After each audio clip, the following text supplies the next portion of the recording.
আবার কি স্বাধীনতা পরবর্তী কসকর ও টিসিবির মতো ভোগ্য পণ্যের ব্যবসা করতে চায় বাণিজ্য মন্ত্রণালয়? তেমন ইঙ্গিতই দিলেন সিনিয়র সচিব তপন কান্তি ঘোষ। তিনি বলেছেন, সরকার যদি বিদেশ থেকে বাণিজ্যিকভাবে পণ্য আমদানি করে তা সরাসরি দোকানের মাধ্যমে বিক্রি করে তাহলে ভর্তুকির পরিমাণ কমবে। বাণিজ্য প্রতিমন্ত্রীও জুলাই থেকে স্থায়ী দোকানে পণ্য বিক্রির জন্য প্রধানমন্ত্রীর দৃষ্টি আকর্ষণ করতে চান। অনুপ অধিকারে তরুণের প্রতিবেদন।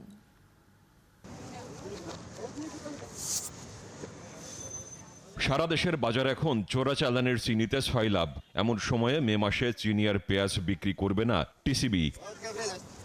এ মাসে ১০০ টাকা দরে সর্বোচ্চ ২ লিটার সয়াবিন তেল, ৩০ টাকা দরে ৫ কেজি চাল এবং ১২০ টাকায় ২ কেজি মসুর ডাল দিয়েই টিসিবি সন্তুষ্ট রাখতে চাচ্ছে ১ কোটি ফ্যামিলি কার্ডধারীকে।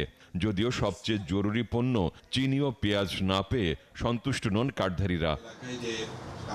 এদিকে রাজধানীতে বড় লোকদের এলাকা বারিধারায় টিসিবির পণ্য বিক্রি কার্যক্রমের উদ্বোধনে যে বাণিজ্য সচিব বলেন, ১ কোটি মানুষকে পণ্য দেয়া মানে কমপক্ষে ১০,০০০ কোটি টাকার কর্মযোগ্য।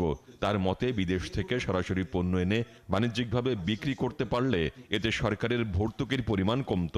প্রায় ১০,০০০ কোটি টাকার একটি কিন্তু কর্মযোগ্য বছরব্যাপী এটা চলছে। বেশি মানুষের মধ্যে এটি হয়তো বিক্রি করতে পারবো এবং আরো বেশি মানুষ উপকৃত হবেন এবং বাণিজ্যিকভাবে যদি টিসিবিকে পরিচালনা করা যায় সেক্ষেত্রে টিসিবির ভর্তুকির পরিমাণ হয়তো কমে আসবে।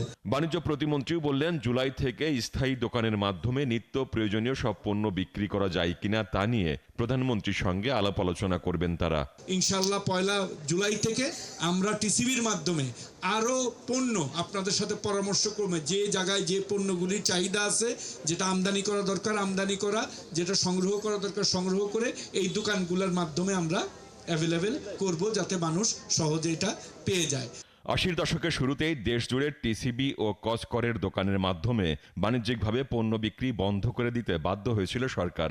তখন ব্যাপক দুর্নীতি আর লোকসান করে জনগণের টাকা ধ্বংস করা বন্ধ করতেই প্রাইভেট সেক্টরে আমদানি লাইসেন্স পারমিট দেওয়া শুরু হয়।